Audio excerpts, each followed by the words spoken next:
Okay, great. So thank you, everybody, and welcome to this third session of the cohort on revenue and business model. Yeah, so let me just try to share my screen so that we can get going. Where is that presentation, by the way? It should be here.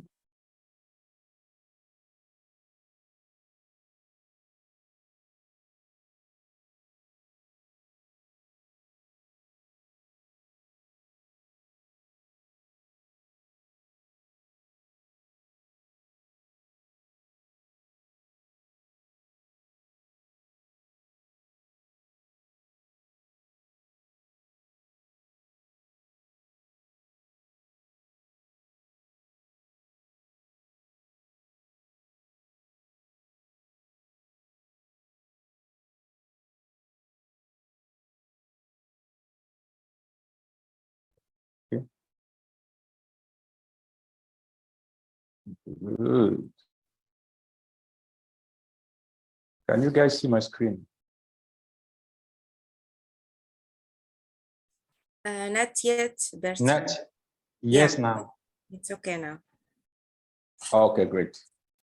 Okay, so this third session would be on revenue and business model. So our agenda for today is we'll start with the mentor's introduction, but I had them last session, so you already know them. So it will be a very quick one. And then you go through the present reports, and then you do a few hot seats, and then you do the mentor's talk. So without further ado, I would suggest that we proceed. So the founders already know you, Christian and Nadia, but if anyone wasn't here the last session, maybe a quick reintroduction from you first, Nadia, and then Christian. Okay, thank you. My name is Nadia Kanoun. I'm from Tunisia. I'm by now founder and CEO for the incubator and accelerator named Ihsan for Startups, which is incubator and accelerator working virtually in the with any country, but mainly with MEA region, Middle East and Africa regions. I am, by the way, international consultant with United Nations, with different organizations under the United Nations organizations. I'm also international mentor with Founder Institute. I'm also, after more than 20 years in professional experience, entrepreneurship and founding startups, I'm researcher in soft skills, international soft skills, that may help startup founder how to go internationally in the first few years, and hope that my first book will be published in the next year, inshallah. Nice to meet you, and good luck for all our startup founders, future graduates. Thank you. Great, thank you very much, Nadia, for being here again today, and Christian, a quick word of introduction. Yes, hello. I think I went over it, but my name is Christian, located in Oslo, Norway. Hello, Christian. Your voice is having an echo. Not sure why. It's not like video.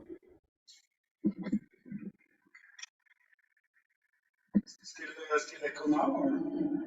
Yes, still. But continue with the program. I'll get the headset or so, and I'll take the introduction. Now it's better. Now it's better. Not sure what I've seen, but now it's good. Okay. Yeah, now it's good. Go ahead. Okay. Christian, located in Oslo, Norway. Use 50% of my time with startups as a mentor and for several of the startup programs in Norway and Baltics and partly Kenya and now Cameroon. Have invested in some 30 startups myself and also been a founder myself a few times. The other 50% I work with essentially with business models and this intersection of business strategy and technology strategy for larger enterprises. Glad to be here. A second program in Cameroon. Good luck to all of you. Great. Thank you very much, Christian, for your support till the launch of this accelerator last year. Good. So I guess we will just proceed to the next, which is the president's report. Jerry was supposed also to be here today, and Paul, so they might be joining us along the way. So the president reports. Which president do we have already? I see Ibrahim is here. Yes, sir, I'm here. Okay. So go ahead for your report, but Ibrahim is very noisy where you are. Please, okay. Yes, forgive me, please. Forgive me. Okay. Good now. Yeah, it's better. It's better. Evening, everybody. Evening to the mentors. Evening to the founders.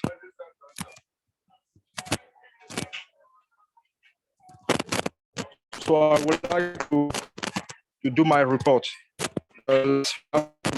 Last week, we registered the first dropout in my workshop group. One of my founders, this is Mr. Ngadu Yupa, decided to leave us. This is the first things. Our weekly meeting was not happening. Last Sunday. I don't know why, but all the founder know that we have this meeting all the Sunday. Anybody have given me a reason? I don't know why. So in the journey, donc en journée, in the journey I tried to call some of them to discuss to discuss particularly of the program and on the business we discuss. For example, with Mr. Claude Conchou, the general manager of NKCL Market. I discussed a lot with him, more than 2 hours. And this is all. Okay, great. Thank you very much for the report, Nana. And now for the next group, I think the president is not here, but maybe Bertrand wants to give an update of his group. Hello, Bertrand.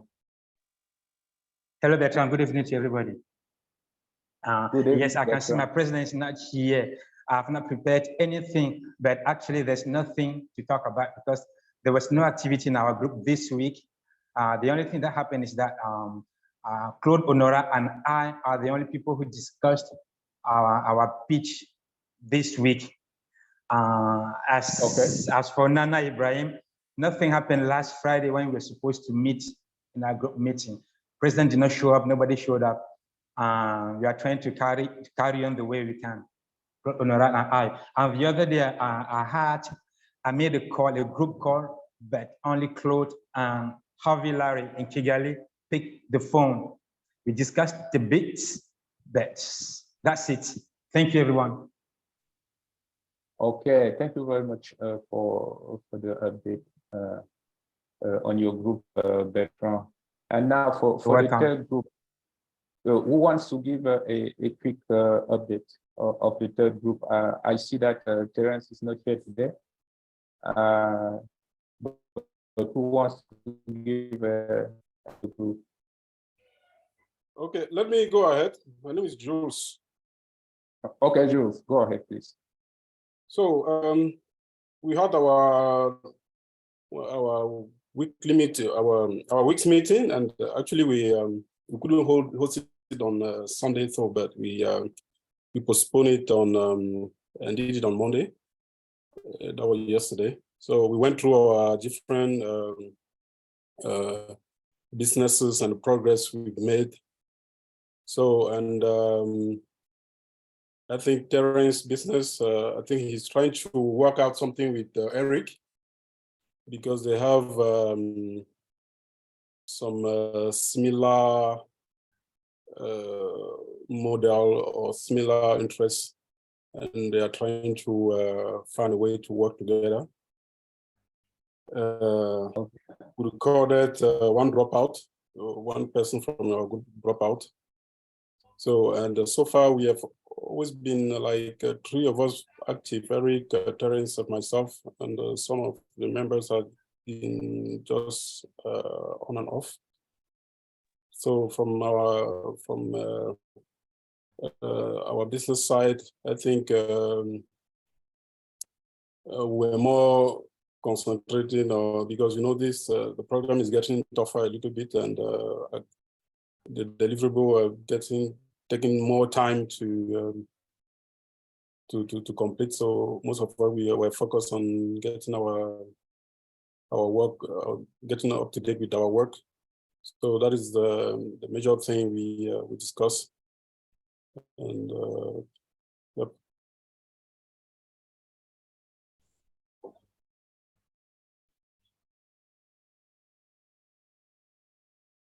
Okay, great. Thank you very much, Jules. Excuse me, but yes. Can I add something? At the same time, yes. I do have a question. Okay, thank you. Yeah, okay. Greetings to have. Oh, is this Terence? No, it's Eric. Oh, okay, Eric, go ahead. Oh, yeah, concerning our group, and also greetings to everybody. I would like to add that Terence, our member, he went during the weekend. He had a misfortune, so he was robbed, and he got his phone stolen. Oh, no. Yeah, his phone. 5 people robbed him after he was coming back from Friday prayer meeting. Early Saturday, he was robbed by 5 people. His phone was stolen and some other belongings. So that's why we couldn't have our meeting on that Sunday also. But he's okay. He wasn't hurt. He has got a new phone already. So, and the other thing I wanted to add, was that Terence project Connect Me. Before, in 2019, I had such a project I wanted to launch in Nigeria, but for some reason it didn't work out for me. I had to drop it. So, and then I do have an MVP, and Terence doesn't. They don't have the money to come up with the minimal variable product. So we're trying to fix an idea of maybe me coming on board their project with my MVP, and we can work together. So I want to know, is this arrangement possible that I could join their team with my, and we build something together at the same time maintaining my own project, which I am working on the platform? Absolutely. It's you are absolutely allowed to do that, and it's a good thing. This is the idea, right? And this is why we are helping you guys work in groups, is for exchange idea and eventually have some collaboration opportunity that would appear like this. So this is totally encouraged, and you guys can go ahead. Okay, thank you. You're welcome. Great. I thought I saw Terence joining, unless I'm mistaken. Yeah. Yeah, he's here. Hello, Terence. Yes, Terence here. Hi, Terence. Hi, I'm sorry. I did not have a problem. Yeah, sorry for what happened. I'm sorry. I did not.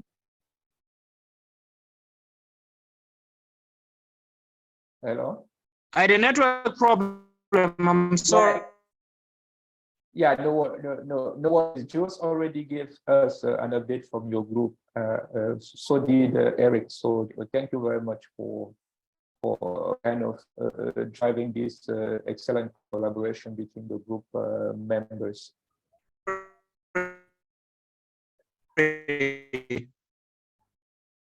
Yeah, I'm not sure if Terence can hear us with his connection. So thanks again. Yes, Terence. Hello, can you hear me?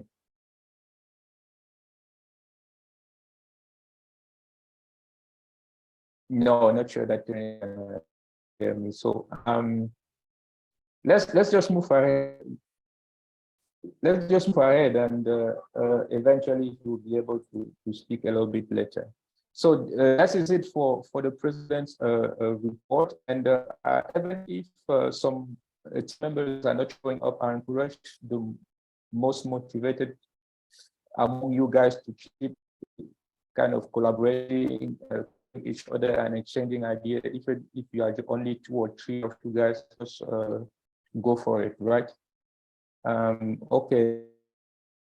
So now the hot seats. For today, as a reminder, but both Christian and Nadia already know this very well. This is the rating scale, and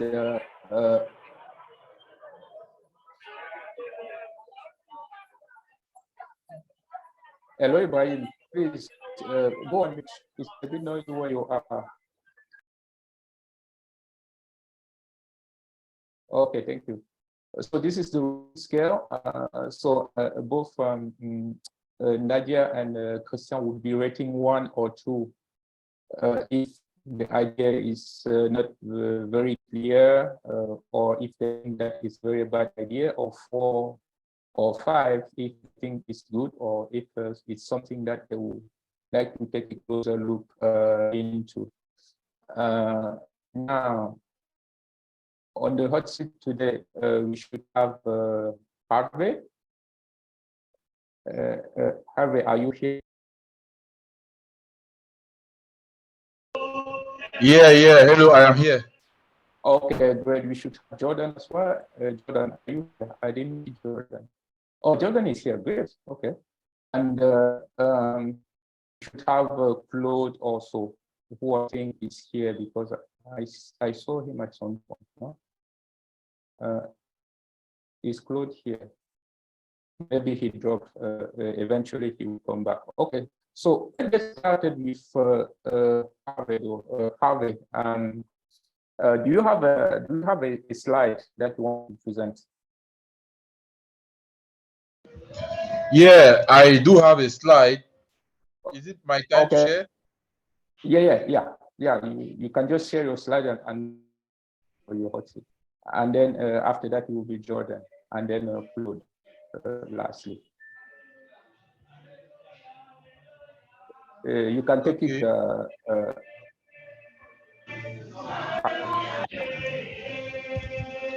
Can you see my screen? Yes, we can see your screen. However, it's a little bit noisy on your background. I'm not sure if you can do something about that. Yeah, is it very inhibiting, because I may not be able to do something about it because it's an event happening not far away? Oh, okay. So, just go ahead though. Okay. Good evening, everyone. This is Aka, the founder of AWS, building After Wallet, and if you see my screen. So After Wallet is a cross-border wallet, that enables users in Africa who are either professionals or resident in Africa to move money across borders in African countries. So what we're trying to do is provide a solution where you can quickly, easily, and at very cheap rates to send money or receive money from any African country on the continent. And that's what we're trying to help. So the problem arises due to the fact that we have in every economic region in Africa 42 number of currencies. And then we have realized that, or from the research by a World Bank publication in 2019, that 78% of African travelers are very frustrated when they want to move their money between borders. Either they are doing a remittance or they themselves are traveling from one African country to another. It's always a challenge when you want to deal with different currencies in these African countries. So we see that 65% of that value is lost when you do Forex, or when you go to a bank or you go to a Forex bureau. When you do that exchange in one country, one African country to another, you are losing about 65% of the internet value if you do it directly. And 90% of transactions yet in Africa today are still denominated in the US dollar or the euro. And then 5% is often lost to fraud because people can get fake US dollars or fake euros, and then at the different points of entry in Africa, they can give them those fake notes, and they have to deal with losing that amount of money that they have exchanged.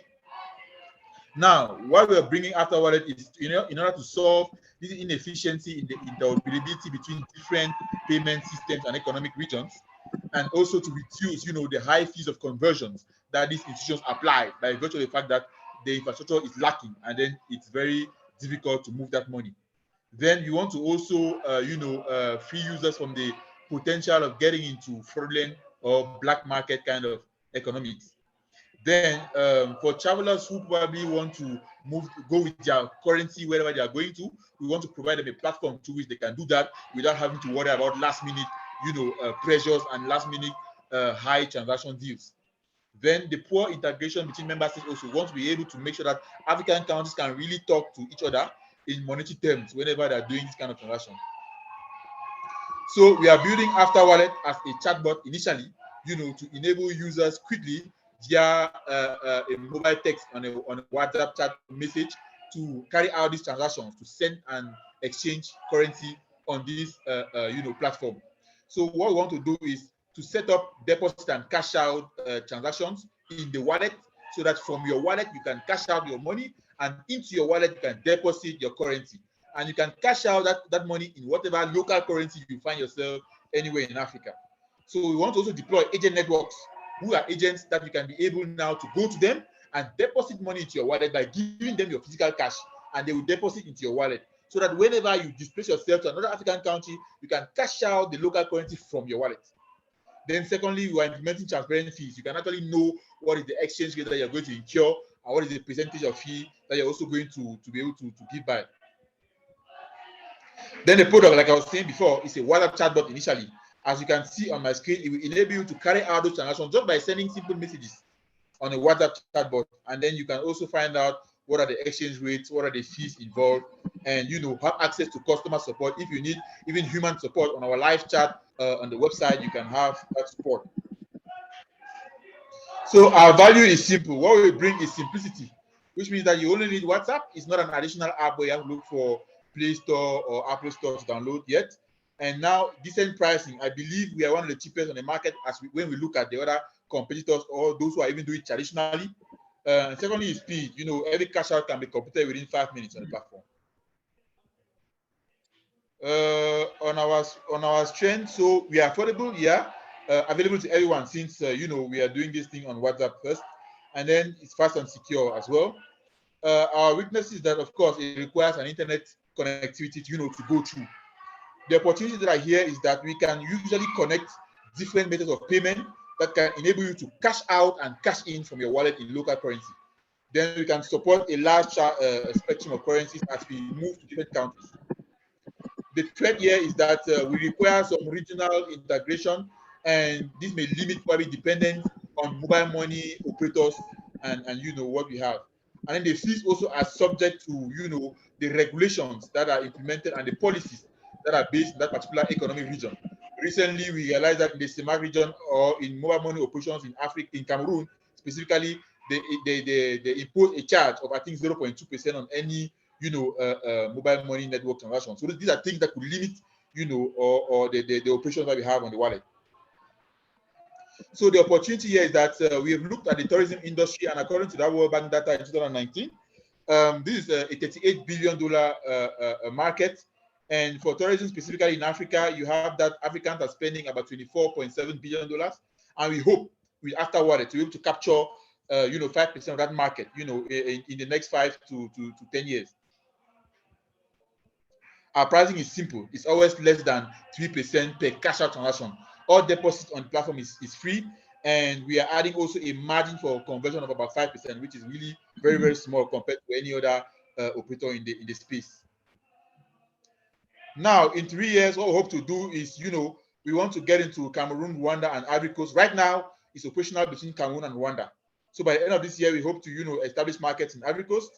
And then in 2024, we are looking at Kenya, Nigeria, Ghana, and Zimbabwe. 2025 now, we're targeting the rest of the potential markets that will still be available and open. In seed funding, what we're asking for is we need like $100,000 for a 10% safe on discount at the price round. We eventually want to acquire more mobile money networks and connect to them so that our operations can reach out to other networks like the Airtel money, the Vodacom as we have in Ghana. And as we get to new markets, we want to connect with providers to enable transactions freely disbursing to those different operators. We are building more payment provider networks, and in every African country that we're going to expand to, we need also to have some discounts that can enable us even reduce the fee whenever we get to these different countries. So our projected these are expenses and revenue that we intend to have. In year one, an expense of, like what you can see on the screen here, $92.4 thousand, and on a revenue of $100,000 with 500 monthly active users. Our growth rate is 20% year on year. And this is our team, myself and my co-founder, Cameron Sinclair, accompanied by Mountain Hub, which is a hub in Boya as well that helps us, in marketing and business development. I think that will be all for my pitch now, and thank you. I look forward to your questions or your comments. Sorry, I guess it would have been very noisy, but that's the best I could do. Sorry again. Yeah, but I think the mentor was able to hear you nevertheless. So thank you very much for your pitch. And then the floor is open for the feedback. Who wants to go first? As you like, go ahead, Christian, if you like. Okay. Okay, thank you for the presentation. It was obviously a bit more than 1 minute, and, but pretty comprehensive. I think from my point of view, the single most important thing you can do with your business concept is to clarify the customer groups. And what you should do is go back to the problem side, really dig into the problem and ask yourself the question, who has this problem? Because it's pretty obvious that all travelers do not have the same intensity of the problem. All players do not have it. So there are definitely some customer groups, some segments, which are extremely more important for you than a number of the other segments. And this you didn't answer. And when you don't answer that, essentially all the figures also fall apart because the figures are building upon the size of a certain customer segment. And when you do not answer the customer segment, those figures are they will be overblown compared with what you should do. Also, I suspect that when you dig into it, you really have a multi-sided business model. You presented it as one-sided, but probably there are service providers of various kinds that need to be part of the delivery, which you also need to answer. What are these service providers' problems, and how can you shape a value proposition that target also those? I think I'll stop there. So clarification of the prioritization of customer segments based upon a problem-based segmentation. That is the single most important advice I can give you. Okay, thanks. Thank you, Christian. Thank you, Aka, for your, I think this is a 5-minute pitch. This is great as a first exercise for 5 minutes deck. My first question is, are you insured or are you ever insured legally that proposing one African currency is legally okay in all African countries? Technically, okay, we can do it, but legally, do you think this is can be done in African countries? Yes. And right now, I am at the last phase of the Rwanda National Bank sandbox that will actually give me the proper licenses, to go about this kind of operation. Everything has been submitted, and we've been working, for the past 6 months on, how possible this is and if it should be let continue. And we are in the last phase now with the Rwanda National Bank sandbox. And this is the same kind of thing that I would typically do with every other central bank in an economic region.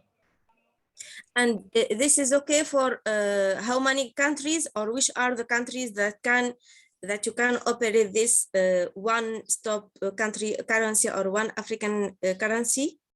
In how many countries, or what are these countries? Yeah, right now we are in 2 African countries, Cameroon and Rwanda. The others, these are markets that we will enter and get to propose the same thing and see what are the obligations that we have to subscribe to, to carry out this kind of transaction. Look, I need really to confirm that the issue, that the idea is great. Okay, I deeply encouraging one currency for African country. Okay, but I think that this takes enough time to have legally confirmed from governments, from countries, that they confirm that if one, for example, Tunisian businessman will travel to Cameroon, he can do conversion between Tunisian dollar and the Cameroon currency without passing for dollar or euro, or from Egypt, or from Nigeria, or from Senegal. So did you study how long does it will take to confirm this point legally? Because your business idea is depending on this. Yeah, there is something going on at the Secretariat of the African Union according about the African Continental Free Trade Area. That was that African Continental Free Trade Area started like 3 years ago, and they are putting up in place ways, to enable this kind of systems to work. Now, as per the time frame within which they are going to complete that part of the project, I'm not quite sure. They are moving and seeing what are the things that are putting in together in terms of financial architecture between how countries are to operate in terms of local currency settlements. Okay, to close this point, Aka, you need, the idea is great, is wonderful, okay?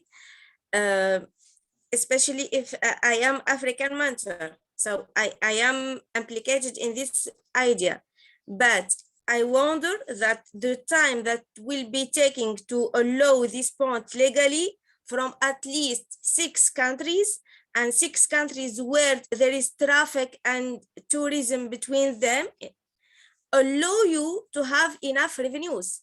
Okay, just imagine that this will take 2 years ahead to confirm this point legally, so you will be waiting at least until this point is confirmed legally in order to have revenues. Do you agree? Yeah, maybe, but I think what the National Bank of Rwanda is going to give me in the next 3 months enables me already to do the transaction between Cameroon and Rwanda first, so maybe to get to the other countries, yeah, it can begin to take that kind of time, but this experimental phase already establishes like a product market, in my opinion anyways, on how the operations can happen. Okay, that's great. Starting a business between or one currency between Cameroon and Rwanda, waiting that other countries will joining this idea. Just you need to have data, enough statistics, how many transactions, how many tourisms, how many exchanges between Cameroon and Rwanda. Do this niche, do this closed market allow you to have enough revenues? Okay, you need to check this.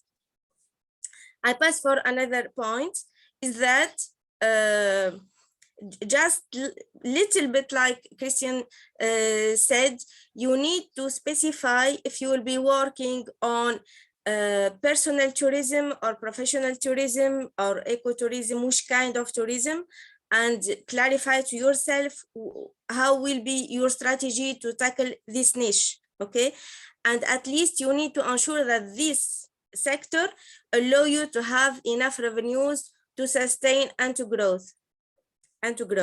Okay, so at this point, at least a competitive strategy is based on targeting a niche that allows you to have enough revenues, to have the minimum of competition, to be leader, but also to have enough revenues. Okay, the second point is that you described very widely and precisely the problem and the fees about passing for one intermediate currency, euro or dollar. But I need that the calculation done, the loss, the fees or the waste of a businessman, of a passenger passing through dollar or euro will be higher and far higher than using one currency, one African currency. Means you are calculating, or you will be charging 2.5% fees, and I think this rate is great, is too large, and even will be bigger than passing using dollar or euro. You need to confirm calculation. Okay, the third point is that you need to have traction. You need to did you ever did interviews, questionnaires, confirm this need or this idea with your targeted segments? Did you do this, Aka? This is a question. There are a couple of them. You mean the customer interviews? Yeah, traction in general. Whatever. Yes, I've done quite a couple of them. Means how many customers confirm that this idea will be great for them and they will be using this your idea, your service? Yeah, they have 5 people on the interviews that confirm. Sorry? In which country? 5 in Cameroon. So I have 4 people in Cameroon and 1 person in Ghana.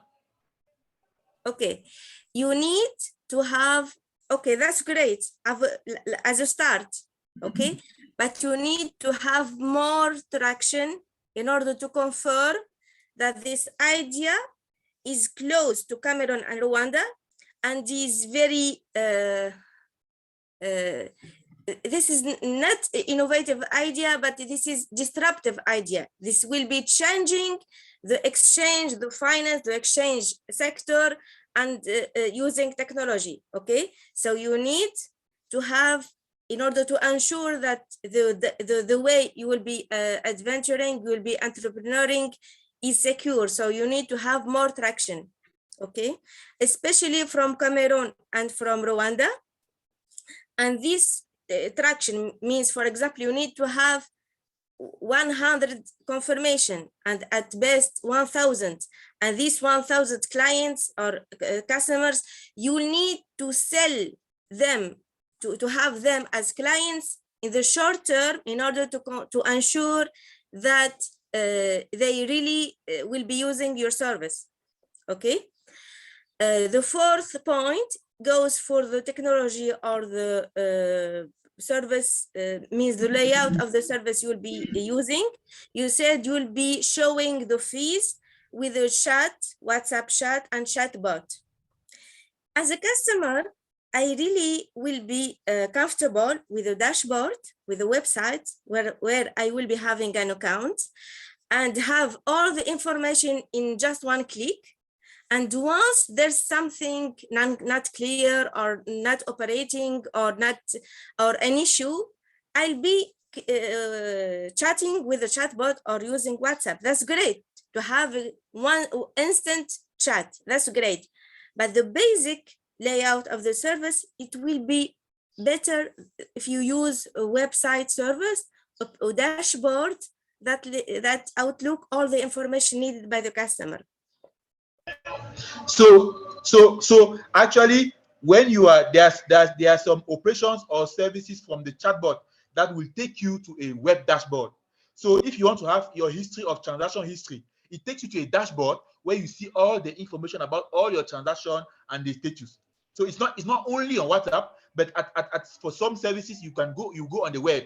The WhatsApp will give you the link, and you go on the web, you log in, and you will have your history, the information there. Great. So allow me this question. Why should I use WhatsApp, then go through a link to have the web platform? And it's not the inverse, that I use a web platform and then use chat if I need it. Yeah, so what is on the web is only summary information. All the transactions that you will do will be in WhatsApp. What is on the web is like your history of transactions from the past 3 months or so. That is what's on the web. The other things are pretty much on the WhatsApp. Okay, just to close this parenthesis and this point, as I'm customer using a lot of web services, paying online, etc. I don't know why should I have the information in chat. Look, chat box and using WhatsApp, this is not formal way of communication. When I need to go back to look for an ancient or previous information, it will be taking me too much time and concentration to find the information and the historical data. But when front page dashboard, I can go back for historical exchanges, fees, etc., etc. The chat is just this is international usage of things. The chat or chatbot is very useful when I need instant help, and especially with the passengers, they are traveling, etc. They need instant help. Okay, with the time zone change, difference, etc. Only for instant help, but laying the information, the historical, and don't know, it will be better to use ergonomy with a nice ergonomy or dashboard that help the passenger find the information quickly. That's all, Aka, for a first deck. Sorry to be too late for the feedback. I wish you good luck. And if you need any information, clarification, or help or discussion, welcome for mentorship. I greatly congratulate you for this disruptive idea. This is great, and really good luck. Thank you, Nadia. Thank you. Thank you I consider that. Thank you. Thank you very Can much. I ask a question? Can I ask a question? For the feedback, and yes. Can I ask a question? Yes, go ahead. Aka, very great idea. I like it. I will definitely make use of it when the product comes out. My question is, why Cameroon, Rwanda? What is the logic behind it? Why not Cameroon, Nigeria, where there is more money moving around between Cameroon and Nigeria? I think that's a bigger market, that's a more attractive market, and people are moving tons of money. I don't understand the trade volume between Cameroon and Rwanda is probably very low from what I know. So why Cameroon, Rwanda? Business-wise, I am first of all from Cameroon, and then I have much more experience with Rwanda than with the others yet. That is why I have started, you know, with Cameroon and Rwanda. And I know a lot of people, and I have an idea, and I have talked with a lot of people who are doing these two things, these transactions between Cameroon and Rwanda. But also, I have begun to get, you know, the demand from Nigeria, from Kenya, and from Ghana. So, you know, as I get to have the resources that enable me to get this market, I will get there. It's not a limitation. It's just that in this time frame, or in the time being, I have made the proof of concept or the market, product market fit between these two countries. Eventually, you know, as the resources permit, I get into this other market, you know, as the time goes. So it's not a limitation. It's just, you know, the pathway I decided to start with. Okay, thank you. Thanks. Good luck, bro. Great. Thank you. Thank you. Aka, for your presentation. And I would suggest that you book office hours going forward with our mentors. Would it be Nadia or Christian, in order to keep them updated on your progress and keep getting the mentorship. Okay, next. Yes, please.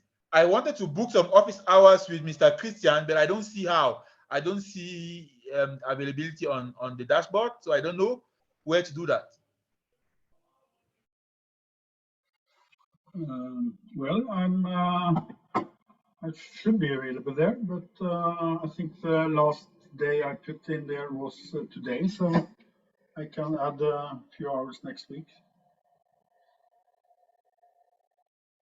But the available time that was not booked today, or maybe it's tomorrow.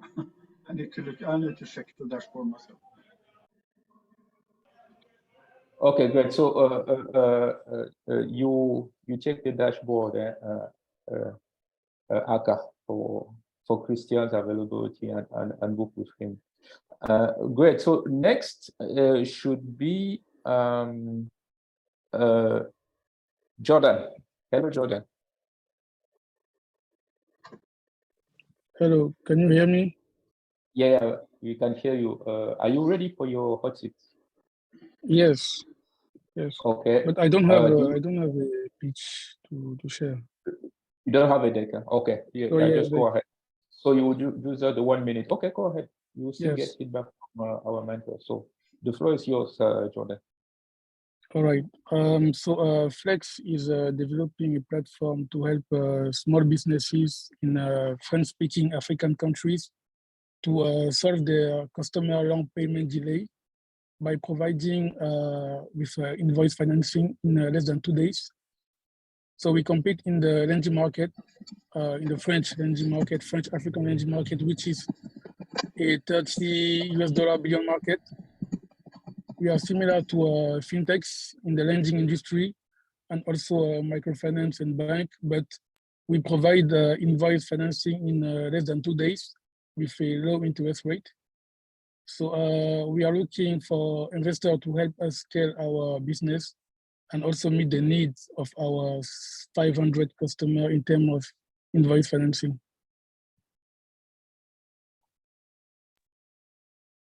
Okay, great. So this was the 1 minute pitch. Yes, the 1 minute pitch. Yeah, feedback from the mentors.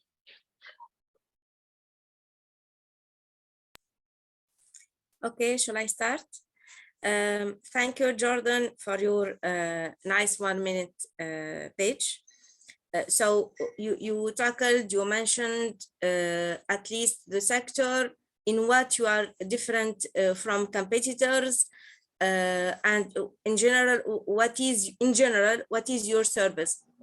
So I have some questions, if you mind. The first, you said that you will be able to confirm any credit, any loan within 2 days. So my question is, how can you ensure this? Yes, thank you. So we have developed a platform with a scoring model. So the client will just have to fill the form with his information, and automatically he will have a response if we have a positive response with an interest rate or a negative response. Yeah, I know for sure he'll be having yes or no answer. But my question is, you imagine that you'll be having thousands of requests. So facing daily thousands of requests, how you'll be ensuring this delay of 2 days to answer this number of requests? How many people, what's the technology you'll be using? What are your procedures to ensure this? Yes, that is a great question. So for now, we believe that we will not have a very huge number of customers because we will be limited with the amount we can borrow, we can rent, we can give. So we think in the beginning with our prototype, it will be enough, but later on we will work to develop a very competitive product, a final product, which will automatically analyze the score of the clients and also automatically give the wire transfer from our banks to his banks. Can you give me some examples how this automation process, how automatically you will be answering by yes or no in case you receive a huge number of requests? Means, are you planning to use artificial intelligence, a robot, an algorithm? Which technology you'll be using? How security on your website will be doing, etc. Yes, we will have an algorithm to analyze automatically and also to do the requests to the banks to ask them to transfer the money to our clients. So it will be automatic from our banks to the banks of our clients. So if I understand, that will be as an intermediary, you will be asking money from bank to borrow it to your clients? That will be an option if we don't have our own capital. We will be an intermediary, but also we will develop a system which we give requests to the bank system to automatically ask them to transfer the money when we will be okay to give credit to someone. Do you have any clear procedure lower than which amount? It's up to you to confirm or disconfirm the process, and up to which amount you will be asking from bank? Means what are the range of borrows, of amounts that it's up to you to decide? Yes, actually we have a process for the analyze part to analyze the eligibility of the clients. But yes, we don't have a clear process right now for the moment we will give the money, how we will give the money yet. So yeah, we are still working on it. Okay, another question, if you mind, if I'm not tiring you. How you'll be, it's the topic of today, but which is, what is your revenue model? How much you will be, you expect to earn on each transaction, or what is your revenue model? Yes, so our revenue model is by providing loans with interest rate. But later on, when we will attract a lot of customers, we will then offer other type of services like payments and transfers. But for the beginning, yes, it is only loans with interest rate. And how much this is interest rate? We have different interest rate regarding the type of the customers and the analysis of his eligibility, but it is between 5% to 10%. Okay. In general, I feel that your idea is in the stage of large or general idea, is as if in the stage of hope that you help people in short time. but I think that you need to tackle more seriously the amounts, the loans, what are the criteria that will be accepting in 2 days, accepting to borrow, to lend money to SMEs, or which are the profile of your customers. Are there normal persons or businesses?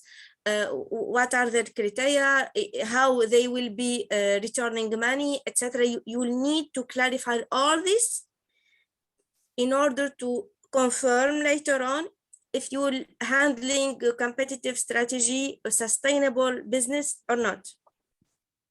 Okay, you need to ask your question, more questions, more details. Who are your customers? What are the criteria, the profile of your customers? Why? The great question, why should you help them in 2 days? What urgency in order to help them in 2 days? Do you think that banks can answer you in the delay, in short delay, in order that you keep the promise that you help, that you answer within 2 days? So all these questions, are you working on which continent, African country, in some countries, or just Cameroon? You need to clarify all this, and I really suggest and encourage you to have mentorship hours, sessions, in order to have more questions, because this is a general session, so I won't have more time than to balance all the time, in order to help you clarify the idea, to have, in order to clarify a strategy for a sustainable business idea. Okay. Thank you so much. Good luck. And see you soon, inshallah, Jordan. Go ahead, Christian. Right, thank you. Thank you for the feedbacks. Okay, shall I continue? In this case, I think it's fairly easy to understand the problem, because SMEs have normally huge problems on the cash flow side, and you are addressing the cash flow side, right? But that does not imply that all SMEs should be your customers. But before I come back to that, there are two very dominant issues or risks with the kind of business model you are proposing. The first one is it is a model which is very capital intensive, which implies that unless you have a lot of cash yourself, you will need to think about these partnerships, which brings you into a two-sided or three-sided business model. Right? This is one of them. The other key thing is that it's a business model which is hugely affected by credit risk. And the credit risk is a very serious issue. It will be for you, and it will be for the providers of loan, etc. And you really need to respond to will you handle the credit risk extremely much better than others. Because if you return to the problem and say, okay, the key problem you are solving is the fact that many SMEs have huge issues with cash management, and addressing the time lag to actually get money from their customers is obviously a key factor that can help that problem. But what you do not want to finance the lousy customers, right? The ones that will never get paid because they, for instance, they address customers that are not payment worthy themselves, and you don't want to inherit those bad payers, right? And one value proposition that is possible towards the banks is actually, because banks, they want good customers, right? Even new ones, and you need to answer the question, okay, which customer segments have this problem, and at the same time can be segmented in a way where you find the best possible ones that you maybe also can bring these companies to the other side of the equation, the providers of the capital, to help them minimize their risk. That is I think the key thing I would focus on in the phase you are now. As I say, when I come back to talking about the business or the revenue model, etc., in a few minutes, I personally don't care about the revenue model at all, or even the market size, before I got answered the key questions around who has this problem strong enough to actually be willing to get a service and pay for a service. So just to repeat, the customer segments that has this problem, which ones of those are potentially creditworthy, which ones of those can you really detect and manage an algorithm that will help you being extremely much better than the other in the industry on evaluating credit risk and getting the good payers. Yeah, I think I'll stop there. All right, thank you. If I can just quickly clarify about my customer segment so I can get your opinion. So we target only small company which have delivered a product or their services to a large company and are waiting for a payment in less than 60 days. So by that, we think that the credit risk will be at the end to the large company who will pay the clients, the suppliers. Yeah, I understand the model, and I both worked in finance myself, and I have invested in a few companies in the finance sector. So I understand the problem. But again, when also large companies are bad payers, okay, sometimes. Large companies who are good payers may not be good payers if they got services from a bad payer, right? So it's equation here on the credit worthiness on both sides of the equation, and it's pretty tricky. It's pretty tricky. And when you do the segmentation on your primary side, which are the small businesses, ask yourself, what are the players there that have problems, issues on the cash management, but really at the same time are good players? Because bad players will have problems with cash management, right? But what good players? What are the characteristics of those companies which are in principle very good, but have problems with getting the cash? It could be, for instance, that there are fairly newly started companies, very good founders, but newly started companies, and due to the short history, they have problems getting access to credit from normal credit lines, right? But ask those questions. I think I understand the value proposition and the business model, but it is tricky in my experience. Great. Thank you very much, Christian, for your feedback. And I would suggest, Jordan, that you book office hour with Christian when he made some hours available to dig a little bit deeper into this question that he's asking and benefit from his experience in this domain. Okay, thank you very much, Jordan, for your hot seat. So we expect next hot seat, Jordan, that you have a pitch deck, and that maybe that time we'll do a 3 or a 5 minutes with a little bit more meat on your presentation. Okay, next should be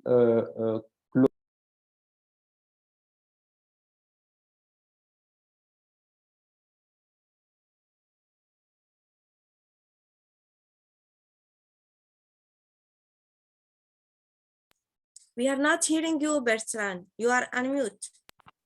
Oh, sorry about that. Sorry. So yeah, I was saying to Jordan. Jordan, did you hear what I said?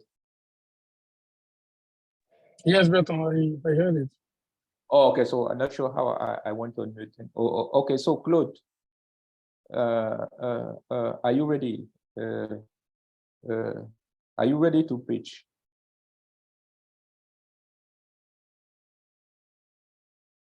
Hello, Claude, can you hear me?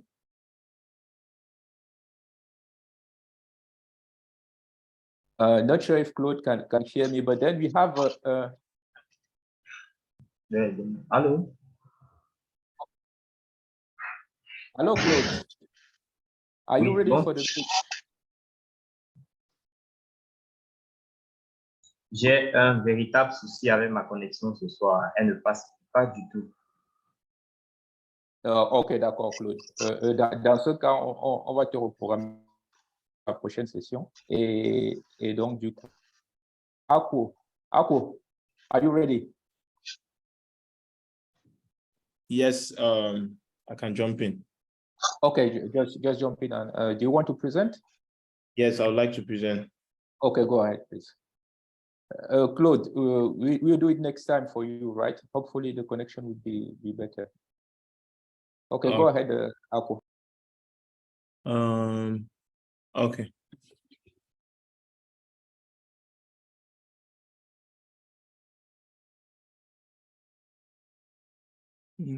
Please give me a moment.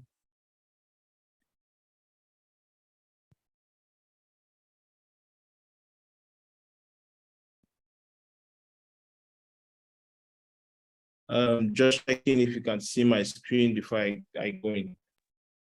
Yes, Claude. Ako, we can see your screen. Go ahead. Okay, so good evening, everyone. I'm Akwa Ashangdoa, co-founder at Nkwa. So Nkwa is a digital piggy bank, and our goal is to help millennials and Gen Zs to better manage and grow their money. So the problem we're trying to solve is a very easy one, or it's a very simple one, which is millennials and Gen Zs, the inability most of the time to achieve financial goals because of unwanted spending. And this usually leads to a lot of frustration, depression, and even poverty in the long run, as you can see in French Africa, where over 50% of the population is living below the poverty line. So the solution that we're proposing to that is a fun and easy but disciplined way for young people to save towards financial goals that they want to accomplish. And at the same time, while saving, not your money earns like huge returns as you're saving towards your goal, because this will serve as well as a huge motivation to save. So basically what happens is users can come on our app, create a saving goal. They want to buy a shoe, they want to buy a laptop, they set a target amount that they need, they set a duration, and then they set a discipline fine. Later on, they're able to link mobile money wallet to the application, and whenever they have cash in that wallet, they can be able to fund their saving goals on Nkwa. And the value now of our application is the fact that we don't let you withdraw money for free unless you've achieved the financial goal that you set to accomplish. So you see that in essence, this really keeps you disciplined towards goals that you've set for yourself. Like, you won't just wake up one day and just remove, like you would be moving by the road and you see these very pretty shoes, and you wake up one day and remove money that you have been saving to buy shoes because you know that you're going to be fined.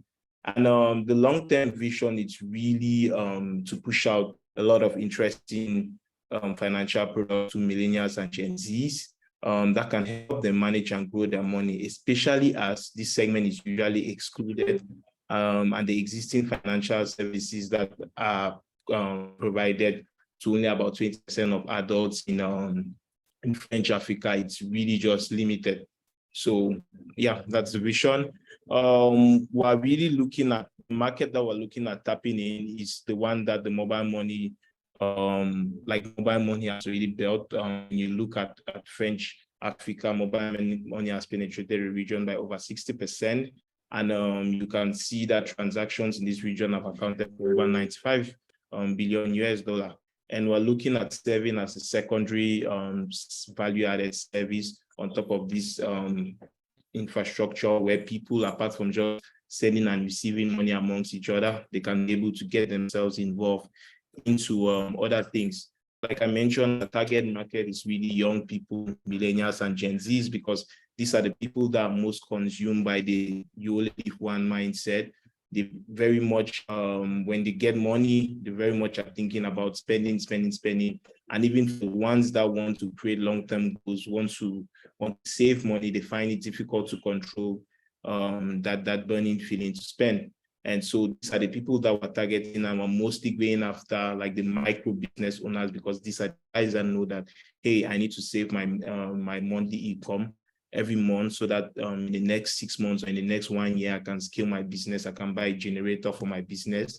We're going after university students, because these are the people that would start working immediately after they finish university. And our go-to-market strategy is really one that is based on what has been working for us already. About 80% of the customers that we've acquired today came in through word of mouth. Our customer acquisition cost is almost 0%. It's almost 0 francs, sorry. So our business model is really simple as well. We make money as of now from the interest that accumulates on our user savings. So when users save money on our platform, we carry this money and we save as well in partner banks and microfinances that earn us interest, and we're able to use this interest and distribute back to our users, which further motivates them to save. We're looking at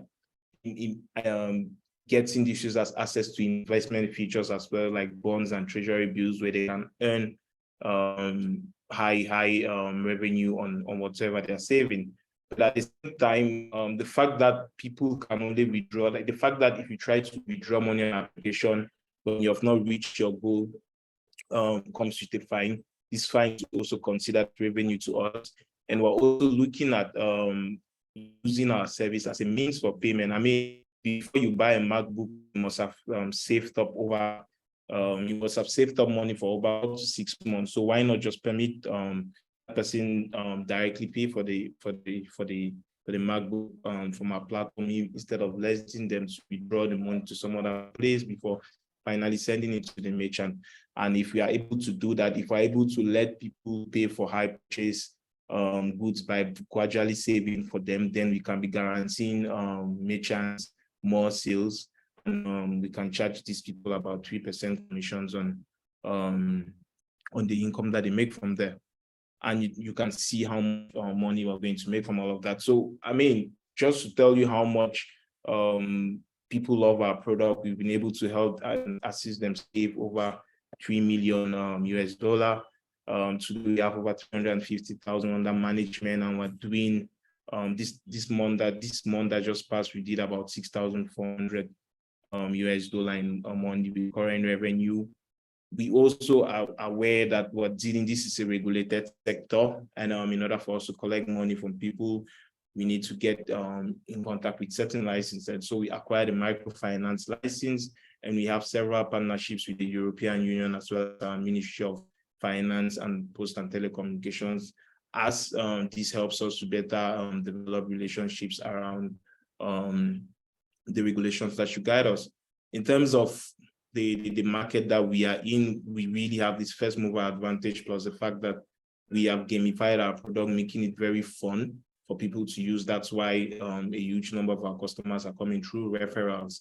And we're really just focused on our customers' growth, and they can sense this. This is also why they're very much stick with us, and you can see it in regards to other products that are out there in the market, and how much capital efficient we are, despite the little resources that we get. And I would say that all of this is really possible because of the great team that we have. We have deep and granular understanding of the problem, of the market. My colleagues here have built dozens of years in the industry, in marketing, in finance, in engineering. And so they know how to build products that work.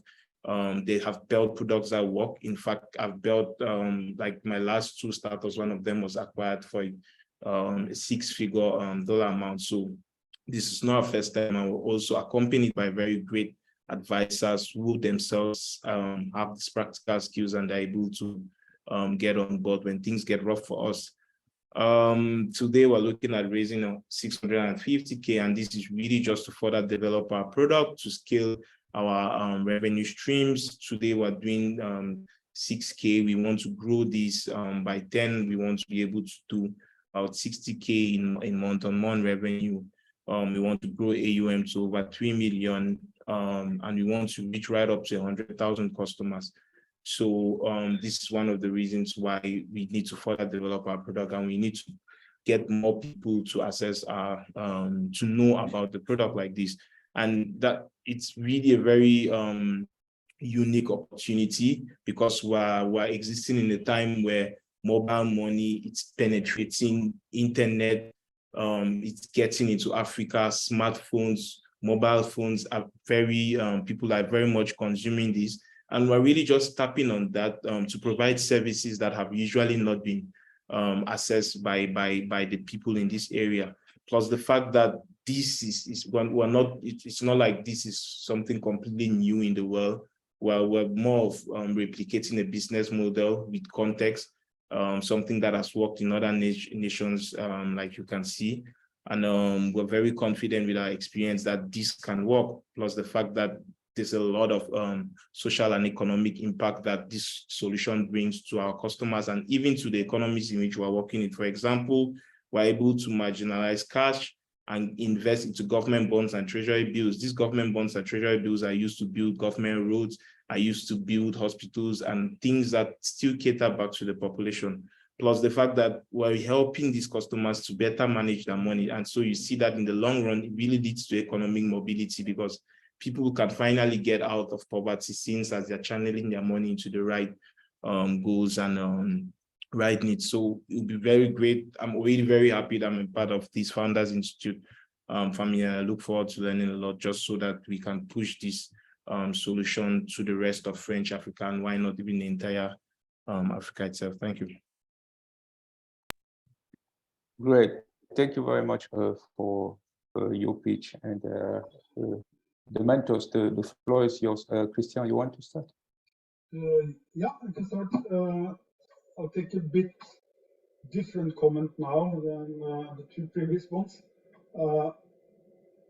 You said that you wanted to have a first mover advantage, and that is nice, but very often being a first mover is not an advantage; it's a disadvantage. In order to have an advantage as the first mover, you really need to think about something called an unfair advantage. Are you familiar with the term? Yes. Yeah. So essentially that is something that your competitor, or the one following, being number 2 and 3 and 4, cannot easily copy, steal, buy, right? And that is so critical, because if you think about the first movers, how many first movers do you know about that are successful in their industries? They are pretty few, because always they come some other company behind you and learn from your mistakes and adopt the best things, and are better capitalized than yourself, etc., etc. So really thinking about this unfair advantage, it's something I really encourage you to do. And it's difficult. It's very difficult. If you look, for instance, at Facebook, which was absolutely not the first mover, it was not even number 2 or 3 in its industry. The unfair advantage it has now clearly is the network effect, because once when you have the network the unfair advantage that Facebook has is it's the network effect. It's essentially that being a customer, the value of being a customer grows with the size of the customer network, right? Because your friends are there, so it's difficult to leave, difficult to break in. I can send you an article on how to find good or potential unfair advantages, if you like. I'd very much love it. It is difficult and it's so important. The only thing I would like to say is you want to have what is 6 point what was it, a pretty high sum for a pre-seed company on the investment side, and 650,000. 650,000 US dollar. Yeah, 650,000. That's a pretty large. It's an okay sum for a seed. Pretty high sum for a pre-seed. I don't say it's impossible, but in order to attract investors for that, you need to put much more attention on the traction. So essentially, what is your current customer base? What are they saying? How convinced are they? How willing are they to pay? And blah, blah, blah, blah, blah. Because that traction is what's going to differentiate you from people having an idea, a good idea, and a plan to reach it. What have you already achieved when it comes to customer interaction, right? And the traction beats most other things when it comes to convincing investors, right? Even if the sum is up. So I could go into other things on your problem solution fit and things like that, but I think those two key things are the ones I would focus on today.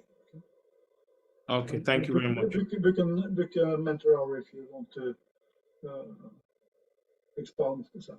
By the way, I looked into the mentor hours myself, and they are available hours tomorrow actually, and I also added next Wednesday. So, and if those hours are not visible, Bertrand, then it's something wrong with I'll double check after the session, but there should be. There should be, but I'll double check after the session, and if there is anything, I will let you know and see how to fix that. By the way, I'll find the article on unfair advantage and send it in the link here while Nadia is giving her feedback. Okay, great. Thank you very much for that, Christian. I will share with the other funders as well. I think this is important information for everybody. Okay, Nadia, your feedback. Thank you, Christian, for the feedback. I was focusing on an investor feedback on such business idea. Ako, am I spelling your name right?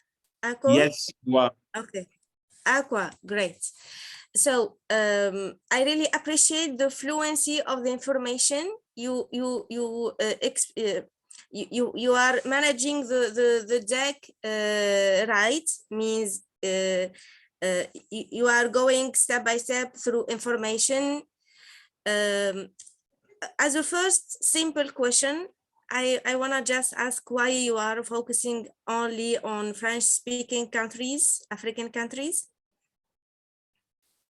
So I think we're focusing there because we think that there's most need there, but also we have a lot of experience here. We understand the culture compared to other aspects of other parts of Africa, like West Africa, where the Nigerian or Kenyan startups are already doing well. Yeah, we know that when it comes to French Africa, we can be the top of the game. Is this output a result of a study or just a simple observation? I think it's more like when you push out a new product, right? When you put out a new idea, you always tend to go for like early adopters. So for us, we feel like the place easiest to sell this solution is French Africa. And then in the long run, we can push it to other areas of Africa or even the world relative to how we've already sold. Yeah. Okay. So my next comment is on, as if I understand that you are already an established business. You have a number of customers, you have realized the turnover, etc. So here, as Christian said, I wanna be longer on this point, but if you realized already traction, try to show up and outlook more deeply the result of this traction, the number of customers, the profit margin in value and in rate, you show up, you show the slide with histograms. So try to make information in greater, in capital, in more clear size format. And even you have some numbers and letters done vertically, try to do them horizontally in order to show them easily for an investor. Okay. So just to conclude, you are targeting students, job keepers, and SMEs, right? Micro SMEs owners, so like the very small SMEs, but the people that run them. Okay, and the service is just saving money on an online account, right? Exactly. Okay. Try through a statement, value proposition statement, to show means for an investor. Look, for an investor, he has the profile of leader. He know to tackle, to catch the interest on the business in few minutes, in few words. So you can start your deck with a value proposition that includes 3 components: the what you are offering, what is your service, and what is the offer behind, and the unique values behind. To whom, so your buyer persona, the customers, and the criteria of the customers, so the buyer persona, and why, and answering the why question, why the customers should buy from you and not from competitors. So this statement, in short words, 3 sentences, can summarize all the deck. Okay, and further, in the start, if the investor is interested, he will be more concentrated on the upcoming slides. Okay, so you succeeded the 5-minute exercise. I didn't counted the minutes, but try to capitalize in little bit slides. You were more longer, you were very descriptive and talking, so try to summarize in the next exercise as a 3-minute deck. And as Christian mentioned, try to focus on the traction, as this is your success key to have an investor with you. Okay, and in mentorship sessions, we can be more in deep the criticizing or discussion about your business idea, your strategy, your go-to-market, and go further with your business idea, with your strategy, for the next level, further level, to be more ihsan. More ihsan means perfectionist, to have more perfectionist strategy. Good luck, Aqua, and thank you. Thank you, Bertrand. Nadia, I appreciate the feedback. I think I also like to book office hours with you as well, just to better work on these things that you mentioned. And another point, we can handle with me French-speaking mentorship sessions, so you can keep speaking in French if you are since you are targeting French-speaking countries. Yeah. I don't mind. Great. Thank you. Good luck. Thank you too. Great. Thank you very much, Nadia. And now let's jump right into the mentors talk on our subject today, which is revenue and a business model. So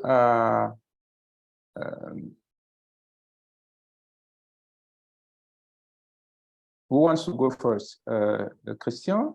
I think how much time is your talk, Christian? Because Nadia have to jump out at some point. So unless if your talk is a little bit longer, maybe it's okay for me if you go first. Not if that's better for your time schedule. Okay, yeah. Okay, so Nadia, you go first, as you have to jump out. You go for 15 minutes, and then take over.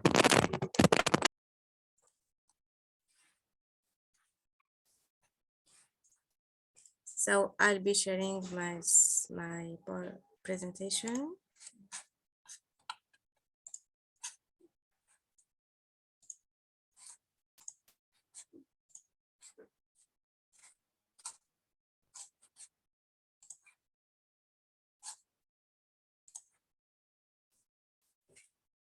So you already know, Nadia, we are talking today about revenues and business models.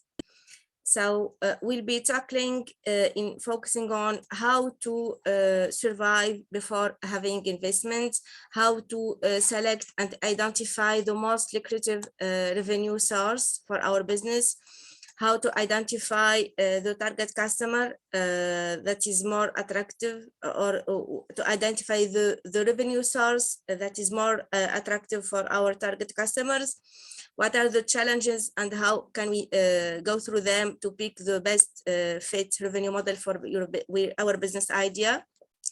How to test with customers if the business model we are selecting goes well with them. So here I'll be showing up just a little bit, or let's say larger revenues models used by giant companies or SMEs. There's a number of 10. So the most common revenue model is transaction. So it's based on online or face-to-face or by direct calls to sell product or service. The retail revenue model is based on a shop, and there's the disadvantage of having shoulders. So you are in a face-to-face business and retail business selling for sure products and not services. The commission-based revenue model is a business model based on commission and largely known as marketplace business model, is based on commission. To earn commission through transaction on each transaction made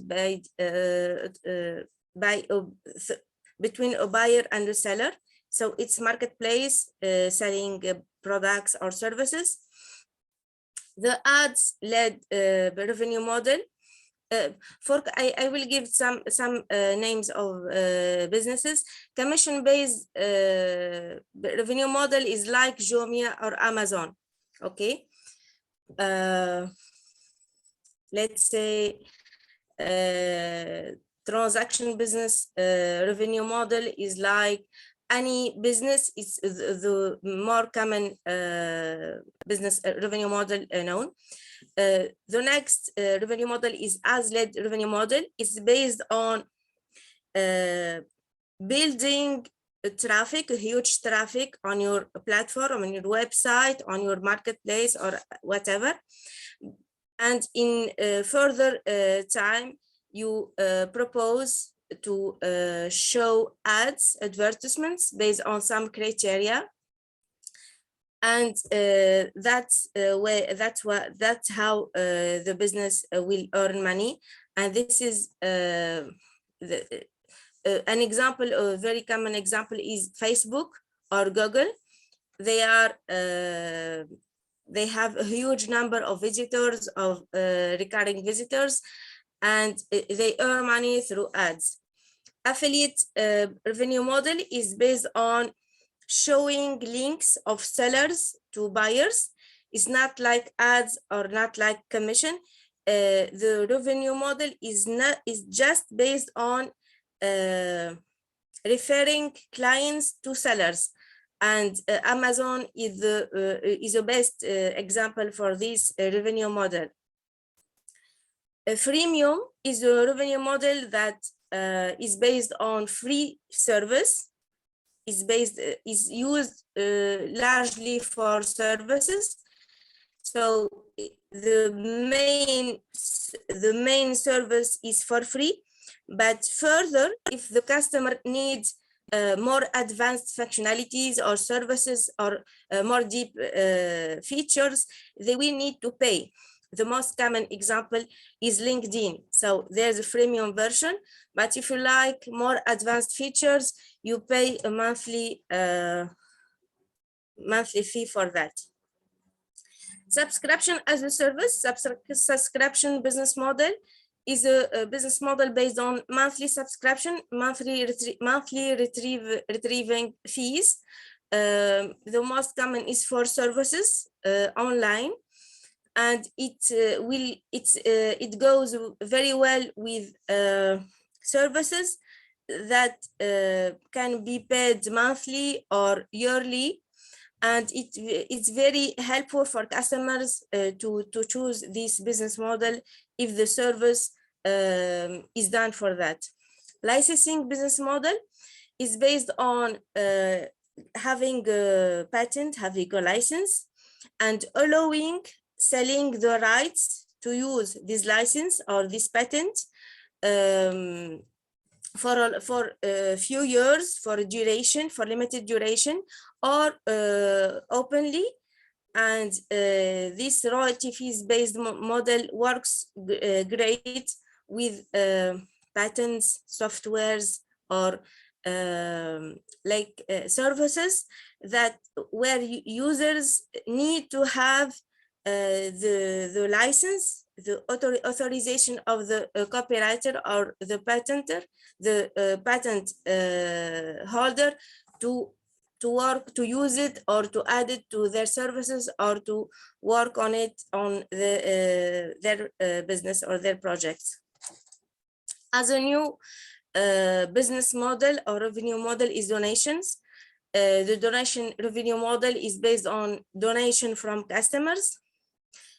This is a new revenue model. This is based on having donation from customers, from users, and further, if the business is getting profitable, the users will be getting dividends and profits from them.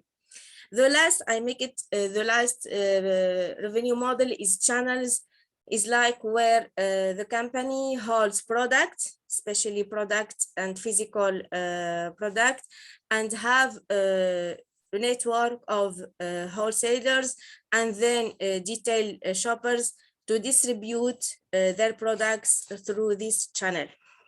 So here the question is, shall I choose one or two, or have I the possibility to have a compound of 3 revenue models?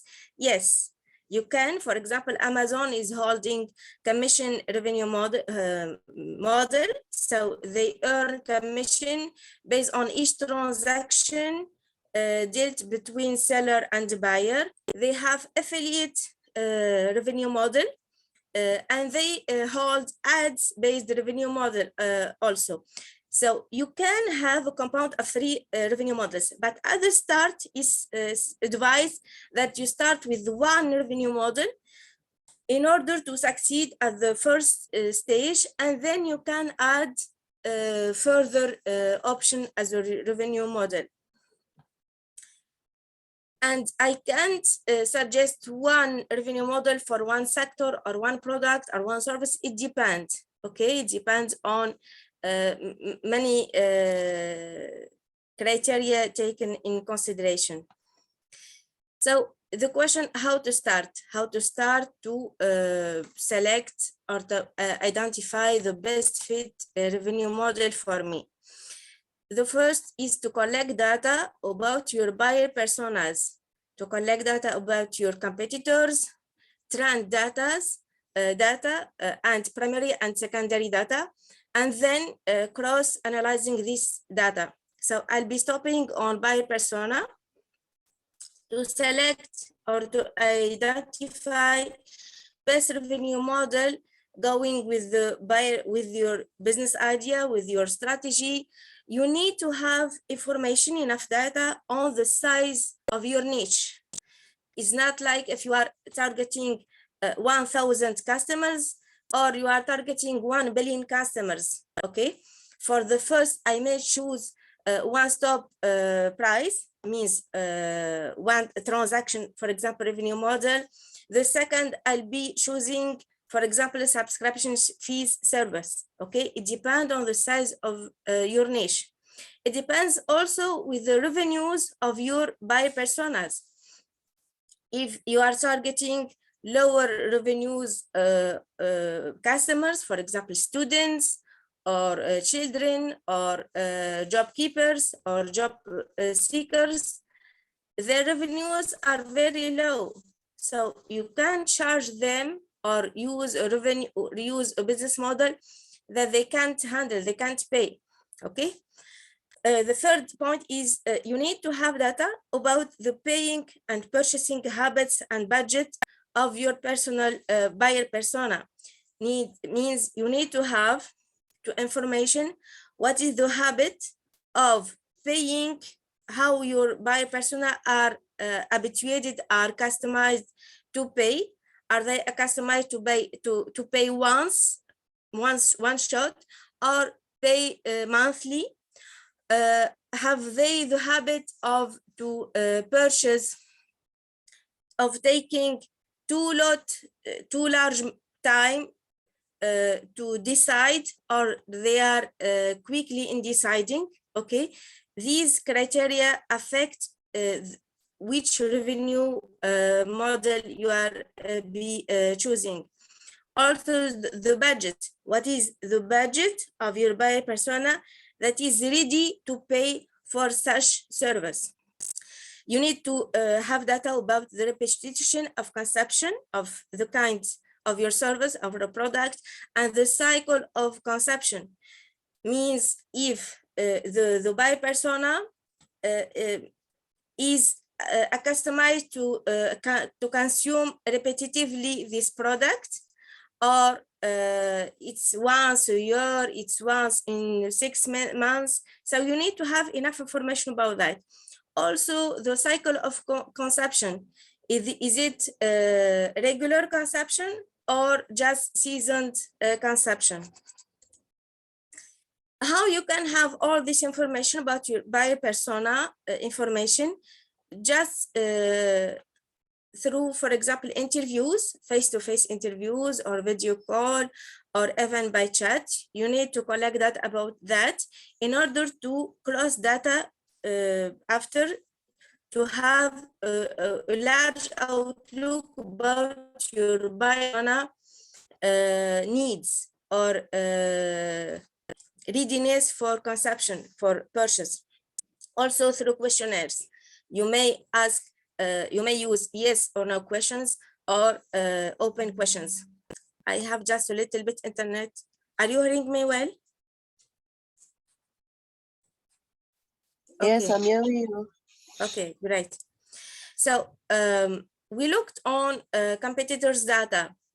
Besides the buyer persona, you need to have information how your competitors are working, are dealing, are how their business model look like.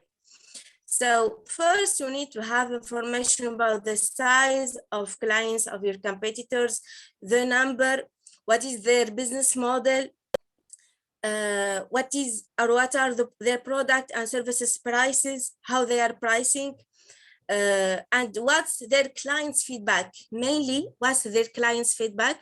Do your competitors' clients are satisfied with the revenue model of your competitors, with their price, with their features and specifications or services or products, or they need different service? So these information help you to identify if you can change the revenue model against your competitors, or you may have another compound of revenue models, or you may just keep the same revenue model with some difference in pricing or in some other details.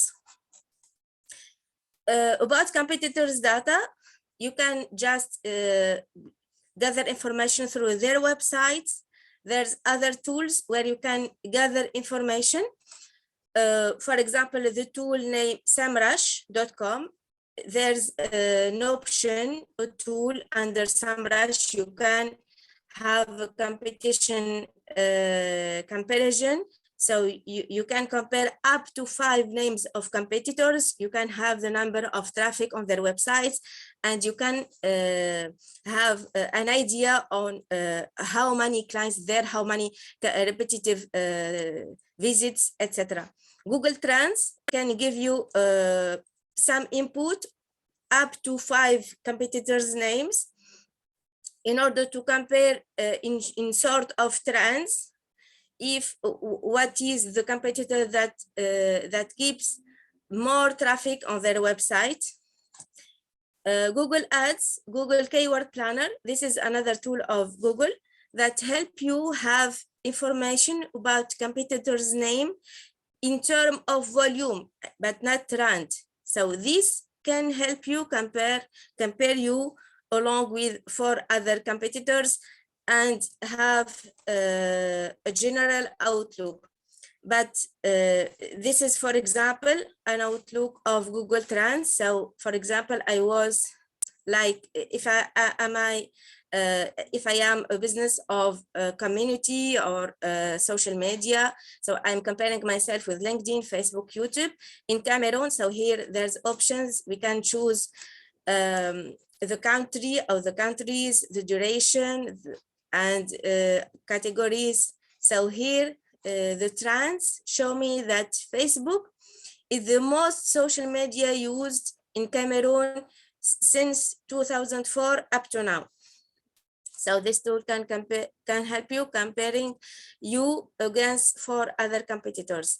But other simple information, you can collect them through balance sheets of your competitors, public reports on media, in order to have a look on the market, on how much will be your share, your respected share, and what is the best revenue model that can help you to reach this share and keep it and go along a growth strategy. Another third point, in order to identify the best fit revenue model, the markets and the sector in general. So you need to have information about trends data. For example, the sector of e-commerce. 10 years ago, reports and trends show that business to business and business to consumer model will be trend in few years, and this is now what we are living. So all businesses are gone e-commerce business model very quickly in short time, especially after COVID crisis.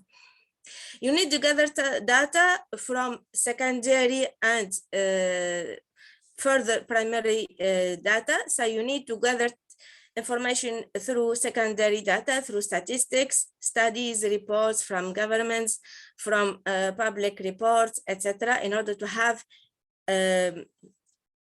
a general information about the sector, an outlook about the market, in order to identify if there are some symptoms that help you decide which revenue model can be the most lucrative for you.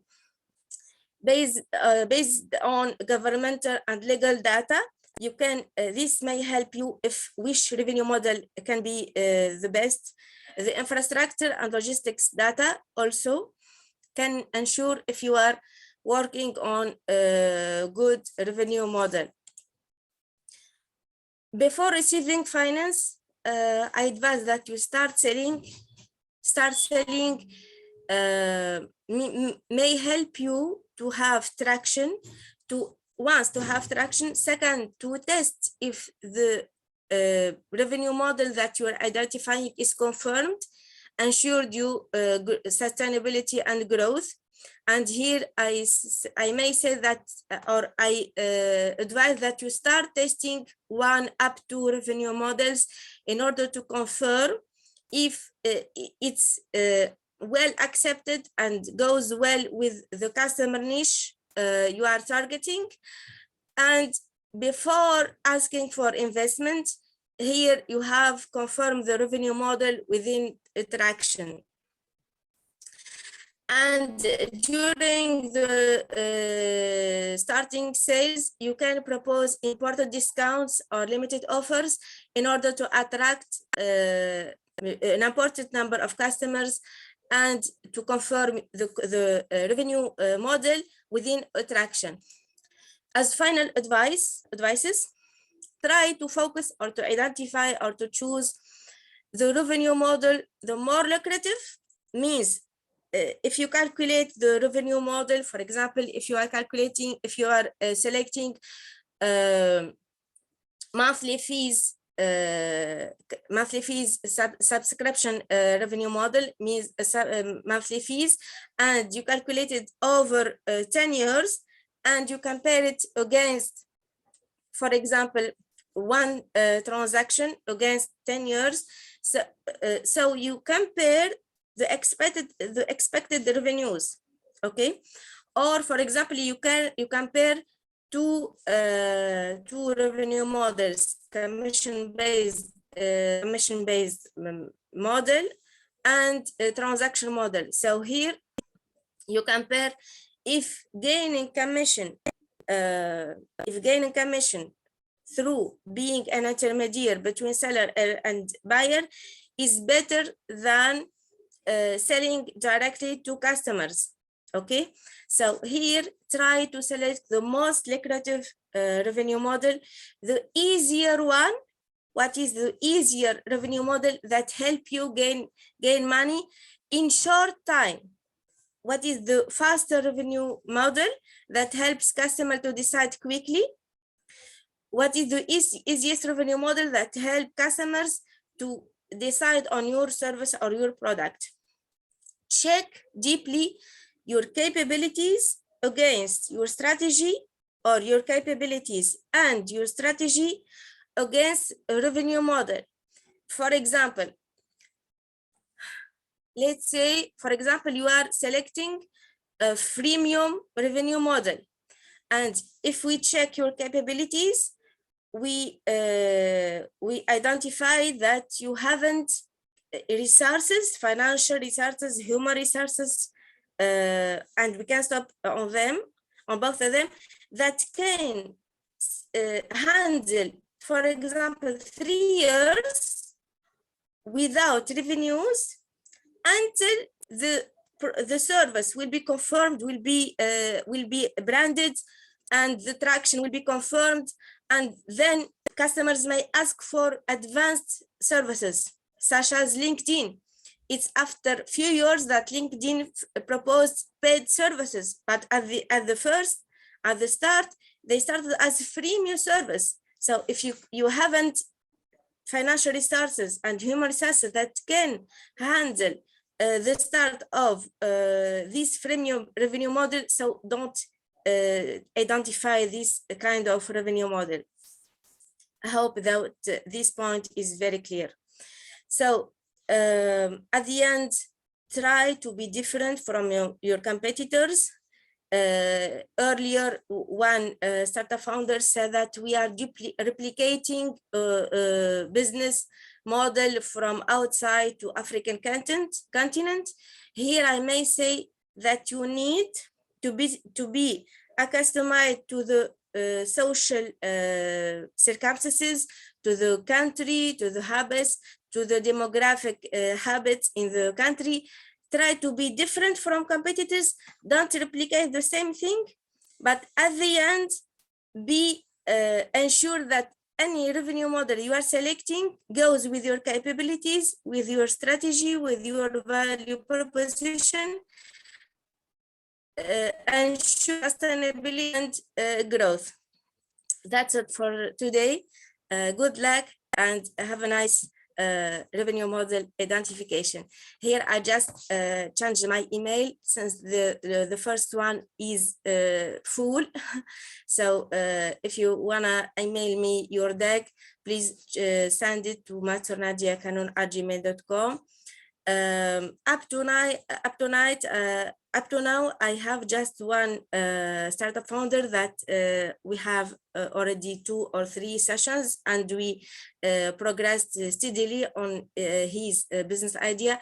I really encourage each startup founder to benefit from mentorship sessions in order to grow and to progress on your business idea, strategy, all points steadily.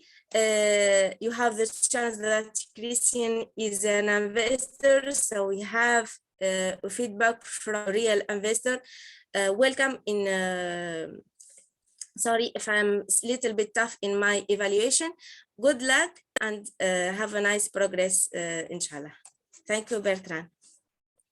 Thank you very much, Nadia, for your support up to now. And I will encourage, as you said, all the founders to book office hours with yourself, with Christian, and there are a couple of mentors that made themselves available. Please, guys, take advantage of that and the book office hours with all the mentors that have made themselves available. Okay, without further ado, Christian, the floor is yours for your talk before we wrap up. Yes, my time. Can you hear me okay now? Yes, I can hear you. No echo. Okay. Good. Yeah, it's fine. I called the presentation, I called it the foundation for a revenue model that works. Because it's easier to find a revenue model than a model that really works. So that is what I'm going to talk about. Okay, so a revenue model, to start with that's simply, it's a portion, in my terminology, it's a portion of a business model. Business model is much wider than just the revenue model. And the revenue model part of it is essentially about how are you going to make money. And I recommended, I think last time, for all of you to use a technique called lean canvas. And if you haven't done that, I really recommend you to use it, because that is essentially through 9 or 12 sections, depending on how you count them, how to express your business model in one page. And the revenue model is down here, essentially describing the revenue streams. And as Christian, I'm not interrupting you, but I will take the opportunity as an assignment to ask all the founders on the call, everybody to prepare this your lean canvas for next session, please. It's very, very important, as Christian is indicating. So please take a bit of time to make the effort. Yeah. It is a very important technique, and I will pinpoint the sections of that lean canvas, which are more important than the other ones. But you find them here: the problem side, the customer segments, the value proposition, your solution, the unfair advantage, which I mentioned, the challenges you're going to sell through, etc., etc. So essentially, it's a way of expressing a business model on one page. Okay. But the revenue stream of the revenue model is down here, right? And Nadia mentioned a few typical revenue models, like subscription-based model, where you get typically a monthly payment from your users or customers. Commission-based model, where you typically get a percentage of something, for instance, for the transaction between buyer and sellers. A pay-per-use, and I put use in marks, so pay for something, pay per megabyte, pay per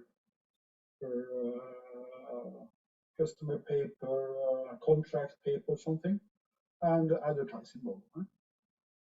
But I will not focus so much on the different models. What I will focus on are starting with the startup errors.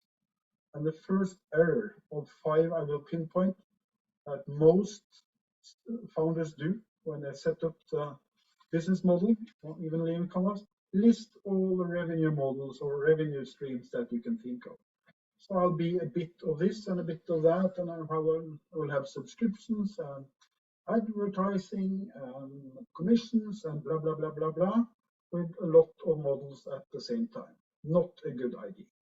So as Nadia also said, when it comes back to it, focus at one and only one revenue model at a time, and think about the sequencing of those additional models.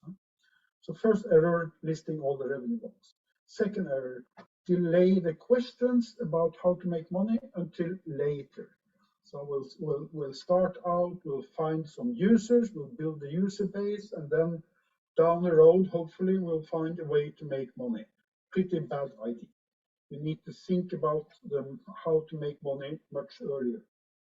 Third thing, very many investors like myself, they love subscriptions. And subscriptions is one of the business models that give you recurring revenue that kicks in every month. And investors love it, right? And due to that, typical startup will focus on subscriptions, even if you have a business model where subscription is not a natural way of handling it. If you have a transactional based model, like for instance, buying and selling or providing a platform to buy and sell things, it's pretty difficult to get the subscription based model for the ability to be on your platform. So a subscription-based model does not fit everyone. Fourth typical error, launching the service with some kind of a giveaway price. So you do not think about the future revenue model before you start. You start off and you figure out later on that you have given a far too low price. And getting out of that hole afterwards is pretty difficult once you have established the pricing. But all of these things are essentially symptoms of another bigger issue, bigger error that most, I would say most startups do this error. Really not linking the revenue model to the customer perceived value creation. And that is essentially what it is about. And that is why the question of a revenue model, to me, comes a bit later than a few other questions. I'll come back to that. But if we go now in a direction, let's say sooner or later you will get to some revenue model with some revenue source. But the question is not what revenue model you should select. That is not the question you should ask. You should ask the question, why the hell should anyone pay anything for whatever you are delivering? That is the key question. And if you take that backwards, if you do this 5 whys and go backwards, so why would anyone pay? And the key answer to that is because you are providing some very, very, very strong solution with a very significant, often financial value to your customers. And these customers are the ones really, really, really depending on that solution to create that value. And why is that? That is essentially because you are solving a problem that for this customer group is so extremely, extremely important to solve. And it's essentially no other solution, because your way of solving that problem is so much better than alternatives. This is essentially giving you, depending on how you count, whether it's 5 or 8 different sections of the lean canvas. And at this stage, when you are early, these are the things you should focus on, in my view. So essentially compared with these ones, forget about the channels, forget about the metrics, forget about the cost structure, think about those things. And of course, as I said to one of you today, unfair advantage is also an extremely important thing, but it is an advantage for keeping the customers in your situation after competitors have arisen. And before you answer that, you must make sure that you have any customers at all. So my recommended sequence here, starting always with the problem. List the problem, range the problem, get the most important problems of the possible problems, and then ask the question, who the hell has this problem? And as you have noticed for some of my feedback to some of you, it has been about this.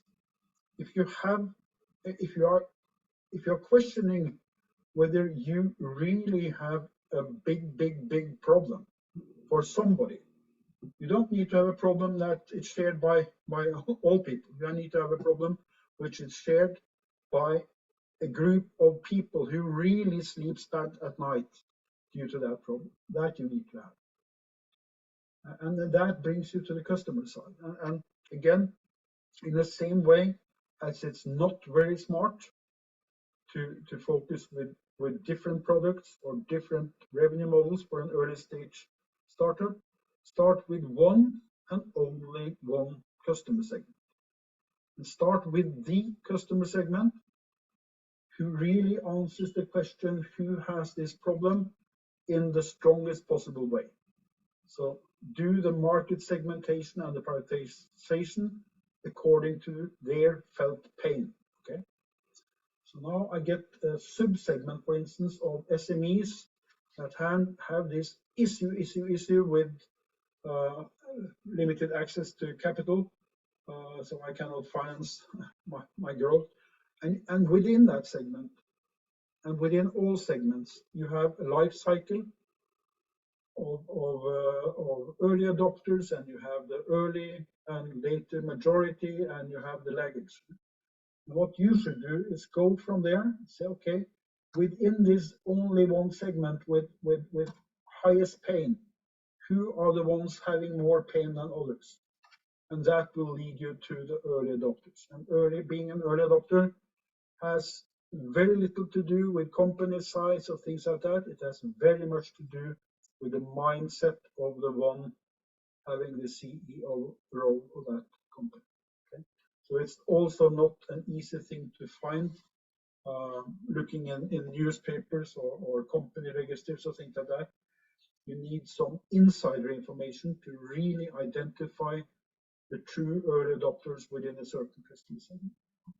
Once you have answered that one, then you move into existing alternatives, because the key thing you need to respond to is, okay, if these early adopters, who are the ones having the most vital pain among the customers you have selected, and the pain in the problem you are solving, ask how the hell do they solve the problem today? Because that is what you're going to compete against. It's essentially not, most markets are, well, if you are entering a market with well-defined competitors, and that is issue in itself, right?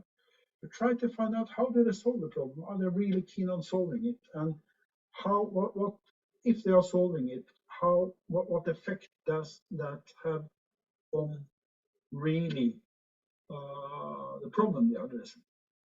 Once you have understood that, then your next question is, okay, what is the value you need to bring to them? And that value has essentially nothing to do with product features. It's about what is the effect of solving that problem. It may be dramatic cost reductions, dramatic time reductions, dramatically improved access to capital, dramatically reduced risk, but it's something that is dramatic. And as a startup, you need to find dramatic things. It's absolutely no point in being 20 or 30% better than established competitors. You are not going to win with that. You need to be dramatically much better in solving the problem compared with how the early adopters in your priority one segment solves it. Then you move to the solution side. Then you say, okay, to provide this dramatic value, the cost reductions or whatever, what do I need to put into the solution to get that, the overall things into the solution. Not the way you design websites, etc., but really the key functionality required in the solution in order to do that. Then, and only then, you get to answer, how the hell do I get paid for that? Because I get paid for this because I have a solution that really matches the problem, solves it in a dramatically much better way than competitors. So it links to the value proposition, it links to the alternatives, and it's so much better.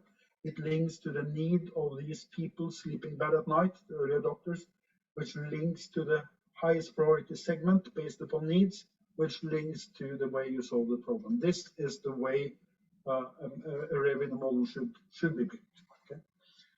Then there are two techniques to get this right. Okay, two essential techniques. One technique I introduced last Tuesday is called customer discovery interviews. In customer discovery interviews, does not go into revenue streams, by the way. It does not go into even value proposition or solution. It goes into the problem and customer side. It tries to understand who are really the customers that have the problem in such a way that they may be willing to pay, right? Who has the problem the most?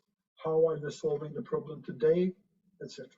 So that has to do with essentially the problem side and the customer segment side of the lead canvas. The other thing is about customer experiments. The customer experiments, I think, is a theme of next session, with experiments and minimum viable products and things like that.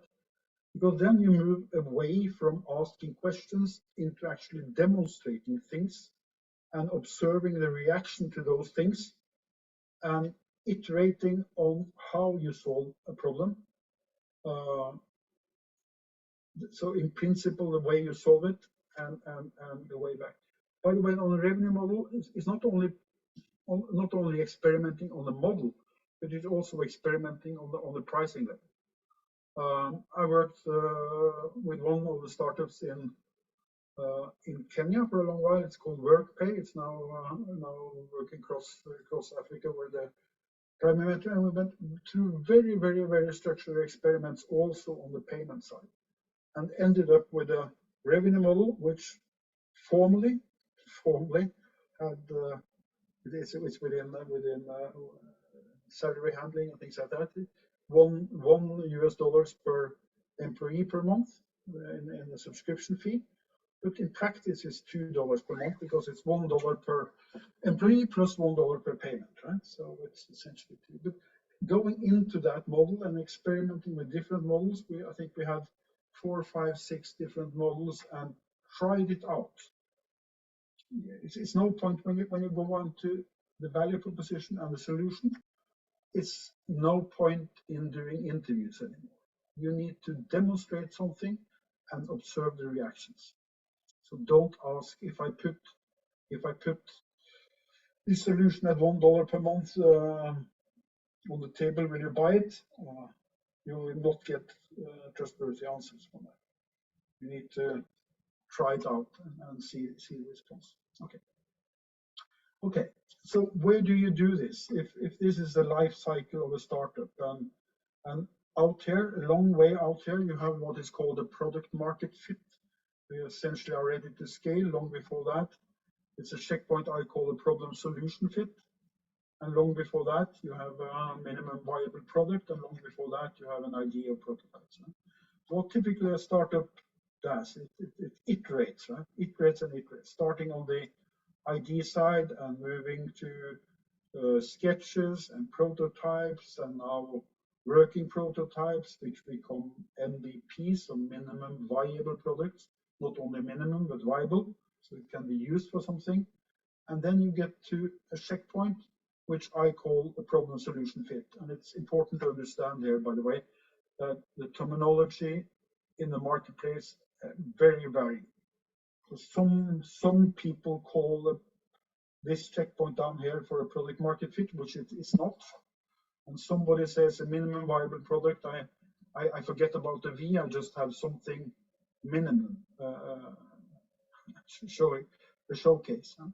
But if you, this checkpoint here, it's the most important checkpoint in my view for most startups. Most startups, by the way, never reach what I call the product market fit. And often the reason is they really don't pass this problem solution fit checkpoint. So at this point in time, you have a verified customer problem or need. It's verified. You're not guessing anymore, it's verified. You have verified that the solution and the value proposition for your product is really meeting those problems. At this point in time, you have also verified the willingness to pay. And if this is a business-to-business type of company, I would say typically at this stage, I have 5 to 10 paying customers. I don't have 200, but typically 5 to 10 to maybe up to 20. That is what I need to do to get that validation. Which means actually the early adopters need to pay for it. And if they are not willing to pay, probably this is not the problem worth solving. You have also, by the way, verified the feasibility of the solution, that this may work, given that I take now the numbers I get from the willingness to pay among the early adopters and put it into a model. It could work financially, right? Okay, well, that's nice. And if it's a legal issue with licenses and things like that, I checked that it could get it and it could work technically from the model. So essentially, this is a problem worth solving. And this is where, so the stage from an MVP until what you can say is a problem solution fit, this is where you need to validate and verify the revenue model. And quite likely you will change it, you will expand it later on, but you need to validate it here. And by the way, around this checkpoint and a bit later here is typically where you get the first investments. So expect the investors to look for that validation and that traction when it comes. Okay, so what are the challenges in getting there? So the revenue model, as Nadia mentioned, it must fit with who receives the value. So essentially, who are the customers? And if you have a two-sided business model, on which side is the revenue generation? Is it on both sides or one side? Who gets that value? It needs to match the magnitude of value creation. So if you're going to be more paid than the value, you're not going to get any customer. It needs to match the frequency and duration and continuity of that value creation. So let's say if you have value perceived by the customer once a year or whatever, it is no foundation for a monthly subscription-based model, right? And it needs to match the type of business you're in, of course. And later on, it needs to match the channel usage so that you're not cannibalizing channels. It needs to match, of course, the costs of providing the service. It needs to match your margin requirements and capital requirements, etc., etc. But let me start with some lessons learned. And this is serious. This is extremely serious. And this is why I pinpoint the problem if you haven't solved it. If you do not have a need to solve, it's not nice to solve, a need to solve business problem, you do not have a revenue model. And this is absolutely true, at least for business to business. Sometimes in the consumer market, you can find a willingness to pay just for fun. I really don't need it, but it's cool, right? On the business side, you will never ever find that. If you cannot provide value in solving a need to solve problem, you will not get a viable revenue model. So forget it. Right? So don't start with the revenue model. If your solution does not really solve the business problem far better, and I could pinpoint far, I put it in parentheses, better than existing alternative, you do not have a revenue model that will work. So you need to think about what is your value creation, not necessarily with established competitors in the marketplace, but the way the customer solves the problem today. It is not necessarily a traditional competitor. It could be by internal resources or manual work, however they handle it today. Calculating the annual financial benefit of the customer is by far, in my view, the best possible entry point for finding a pricing. So let's say you really understand the problem and you understand, for instance, the manual processes and capital cost and blah, blah, blah, today's way of solving it. You say, okay, if I can get the time benefit down to this, and I can get the financing cost down to this, and I can get so and so and so. Let's say this has a value of, let's say, $1,000 per year for that customer. You need to do that calculation, and you should do that calculation. That calculation is absolutely critical for you to get the pricing right. Because if you get the price which is above or close to that number, it's not going to fly.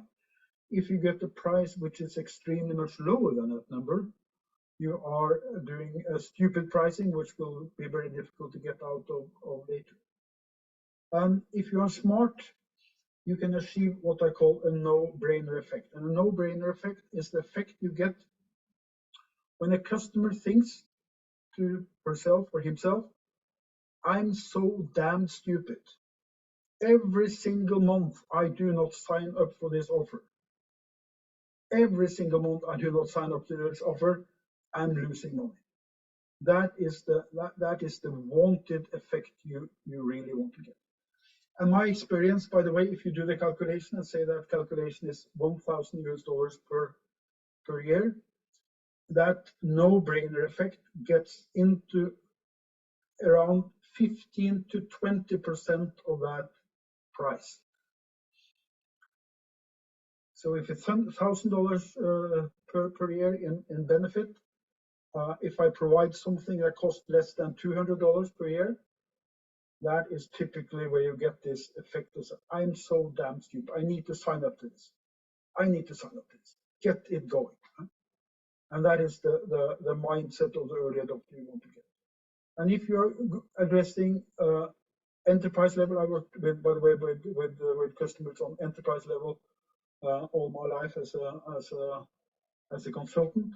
They are very rational.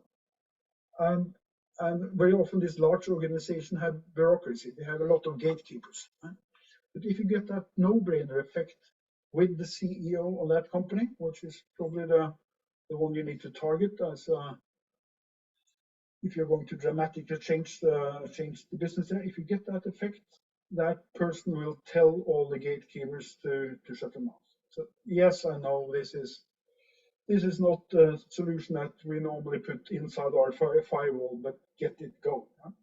Yes, I know it's not the normal purchasing process, but get it going. And that is what you need. Okay. So another advice, while value-based calculation is critical, customers normally do not like value-based pricing. I tried value-based pricing a lot of times in my career.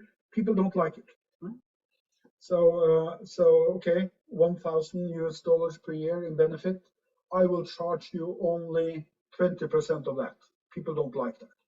They like the ability to do the calculation, but they don't like the pricing model. So what you really should do is take that value and now say, okay, if the pricing per year should be $200, okay, find a model which is easy to understand using market-based mechanisms, etc., and end up with around 200 per year, but don't market it as 20% of the sale, which is typically now, for instance, for a subscription-based model. typically, if this is a SaaS, software as a service type of model, you typically establish now three or four packages with different features, and you try to attract people to, if there are three packages, to the package in the middle or the next highest one, and you put the pricing there, which will essentially give the ability to do the calculation I did. So essentially demonstrating to a customer this is so profitable that you really are pretty stupid not to sign up for it. But of course you don't tell them that, but you let them do the calculation. Okay. To validate the problem solution fit, you need to get paid. So unless you get paid, forget about it. You need to get paid. You need to be tough and ask for payment. And a very good idea, by the way, when it comes to pricing, is to never ever introduce low standard price, and in particular not the standard price that you haven't really calculated, because it's so difficult to get rid of a low price afterwards. Even if you said this is so special price only for you, etc. Once you have introduced it in the marketplace, it's very difficult. But what you can do, let's say your normal price is now $200 US, right? And now you use these early adopters to actually expand and develop your service. So it's natural that they get some benefit from it. You can say, okay, they sign up to a $200 per year or so service, but you give them a 6-month introductory discount of whatever, 50% or 70%, even if because the value of the things they are providing to you and actually expanding and improving the service. But they sign up to the full service. Very, very important. Another important thing, if you are planning for a freemium model, so where you have a free version and you have a paid version, be absolutely certain that you calculate and introduce the paid version first. Paid version always before a freemium version. Because what's again a typical error people do, they introduce the freemium first and then they provided too much value in the freemium, in the free version, so that you don't get the conversion into paid customers. Very typical. And again, a model giving recurring revenue will give you a much higher valuation than a transactional revenue model. And that is, of course, why people tend to want to have subscription-based model. But you need to, of course, to have a model that fits with the customers. But if you have a model that can be recurring, not necessarily as a subscription, but some way of ensuring that you get the monthly revenue getting in, typically the valuation will be a factor 3 to 4 higher than a transactional model with the same model. Okay, I think that was what I'm going to say. Any questions?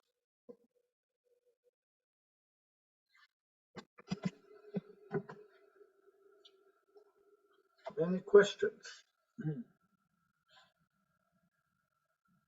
No questions. Hello, the founders. Any question to our mentors before we close the session? I've got a question. Yeah. Yes, go ahead, Terence. Sorry, Christian, is it possible to actually have these PowerPoints shared to us so that we can absolutely. You'll get the slides. Yep. Yeah. I will send them to Bertrand just in a few minutes, and you'll distribute it, Bertrand. Yep. Okay, where will you send them so that we have access to them? He will send them to me, Terence, and I will share them along with the recording of. Okay, together with those from last week's session, it would be helpful. Yeah. You have all of the sessions recording and the slides are made available. We are a little bit late on that, but you have them. Thank you. And by the way, I mentioned in the last session, I mentioned a 2-hour self-study mini course on doing customer discovery interviews. I think I got 1 sign up from person here, but if you want to get access to that, you can let's say if you establish an account here, I will give you access. It's a free. Okay, thank you. Free. But this is not about experiments and not about revenue model, but it's about how to ask the questions in a way where you will really understand the problem and who has the problem and the early adopter and how we solve it today. So that's that portion of the equation. Okay, I'm actually signing up now so that yeah. Okay, sure. I will I will approve it in a few minutes then. Okay, fantastic. Okay. Yeah. Any more questions?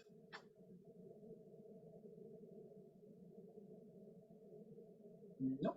Okay. Good luck. Okay. Okay. Thank you very much, Christian and Nadia, for the session today. And Christian, next week we will be together again for the session on experiments and MVP. Guys, this is an important one as well. So make sure that you are all here. All the 3 sessions that you'll be making, the one last week, this one, and the next one are really at the core of what you guys need to be doing in order to make sure that you are setting the right foundation for your various startups. So guys, make sure you attend the next session next week.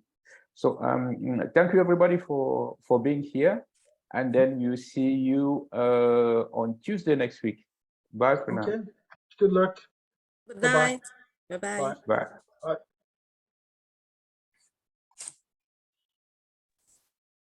Yeah, bye everybody.